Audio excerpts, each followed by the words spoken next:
This channel does not promote any violent, harmful, or illegal activities. All content provided by this channel is meant for an educational purpose only. ট্রাম্পের হুমকিটাই হলো কাজ। অবশেষে ইতি যুদ্ধে 1 বছরেরও বেশি সময় ধরে চলা যুদ্ধ থামাতে রাজি হলো ইসরায়েল ও হামাস। যুদ্ধবিরতিতে রাজি হয়েছেন দুপক্ষই। হামাসের হাতে দীর্ঘ সময় ধরে যারা বন্দী রয়েছেন তারা অবশেষে মুক্তি পেতে চলেছেন। তবে এতেও শর্ত রয়েছে, পাল্টা ইসরায়েলকে মুক্তি দিতে হবে জেলবন্দী প্যালেস্তাইনিদের। এদিকে যুদ্ধবিরতি ঘোষণা হতেই যাবতীয় কৃতিত্ব নিয়েছেন হবু মার্কিন প্রেসিডেন্ট ডোনাল্ড ট্রাম্প। 2023 সালের 7ই অক্টোবর ইসরায়েলি সীমান্ত পেরিয়ে হামলা চালিয়েছিল হামাস। আকাশ স্থলপথে একযোগে আক্রমণ করেছিল।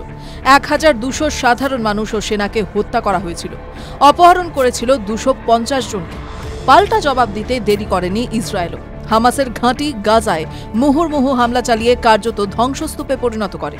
গাজায় বাড়িঘর তো দূর, হাসপাতাল, স্কুল বলেও আর কিছুই নেই।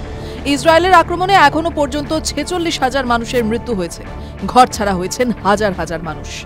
দীর্ঘ এই 15 মাস ধরে চলা যুদ্ধের আঁচ ক্রমশ গোটা মধ্যপ্রাচ্য জুড়েই ছড়িয়ে পড়ছিল। প্যালেস্তাইনের গণ্ডি পেরিয়ে ইসরায়েল, লেবানন, ইয়েমেন, সিরিয়া, এমনকি ইরানের ওপরেও হামলা চালিয়েছিল। পাল্টা জবাব দিয়েছে এই দেশগুলিও।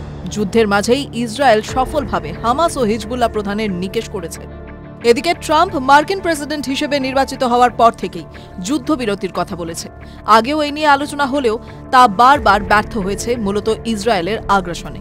তবে এবার ট্রাম্প হামাসকে চরম হুঁশিয়ারি দিয়েছিল যে যুদ্ধ না থামালে এবং বন্দীদের মুক্তি না করলে ভয়ঙ্কর পরিণতি হবে। এরপরই এই ঘোষণা। চুক্তির খুঁটিনাটি এখনো প্রকাশ না হলেও জানা গিয়েছে যুদ্ধ থামানোর পাশাপাশি দুপক্ষই বন্দীদের মুক্তি দেবে। একদিকে হামাস যেমন 33 জন পণবন্দীদের মুক্তি দেবে, তেমনই ইসরায়েলও তাদের জেলে বন্দী থাকা প্যালেস্তাইনিদের মুক্তি দেবে। এই যুদ্ধের জেরে বিশ্বজুড়েই ইসরায়েলি প্রধানমন্ত্রী বেঞ্জামিন নেতানিয়াহুর বিরুদ্ধে জনমত তৈরি হয়েছে। তার বিরুদ্ধে যুদ্ধাপরাধের অভিযোগও আনা হয়েছে। যুদ্ধ সরাসরি থামানোর কথা তিনি না বললেও আমেরিকার প্রস্তাবে রাজি হয়েছেন। আসলে যুদ্ধ থামানোর ক্ষেত্রে নেতানিয়াহুর মূল বাধা তার জোটের 3 শরিক। 3 কট্টরপন্থী দলই জানিয়েছে সংঘর্ষ বিরতি মানবে না। হামাসকে চিরতরে ধ্বংস করে দেওয়ার সুযোগ এসেছে, তা কাজে লাগাতে হবে। প্রধানমন্ত্রী একতরফা সিদ্ধান্ত নিলে সমর্থন তুলে নেওয়া হবে, সরকার পড়ে যাবে।